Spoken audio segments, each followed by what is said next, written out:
Hi நண்பா நண்பீஸ். நம்ம தினமும் கடையில சிப்ஸு, பிஸ்கெட்டுன்னு பல பாக்கெட் உணவுலாம் வாங்கி சாப்பிட்றோம். அப்படி வாங்கும்போது நம்ம பெரும்பாலும் பார்த்தீங்கன்னா, பார்க்குறது என்ன விஷயம்னா, இந்த விலை கரெக்ட்டா இருக்கா, எக்ஸ்பைரி டேட்லாம் கரெக்ட்டா இருக்கா மட்டும் தான் செக் பண்ணுவோம். ஆனா தமிழ்நாடு உணவு பாதுகாப்பு துறை பார்த்தீங்கன்னா, இப்போ ஒரு முக்கியமான விஷயத்த வந்து கட்டாயமாக்கியிருக்காங்க. ரொம்ப முக்கியமான விஷயம்.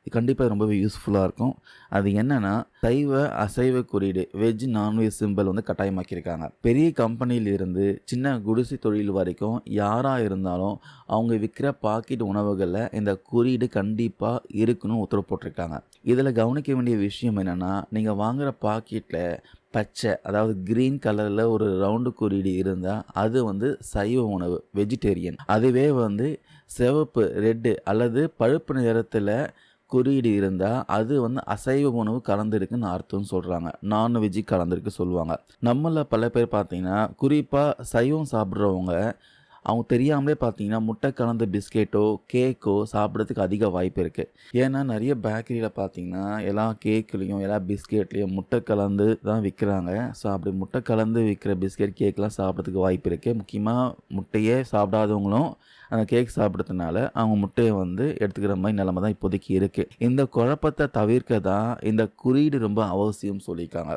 இந்த குறியீடு வந்து எது வெஜ்ஜு, நான்வெஜ்ஜுன்னு ஈஸியா ஐடென்டிஃபை பண்ண முடியும். இதனால மக்கள் பார்த்தீங்கன்னா, முக்கியமா சைவ உணவு சாப்பிடுறவங்க ஈஸியா ஐடென்டிஃபை பண்ணி சைவத்த மட்டும் எடுத்துக்க முடியும்.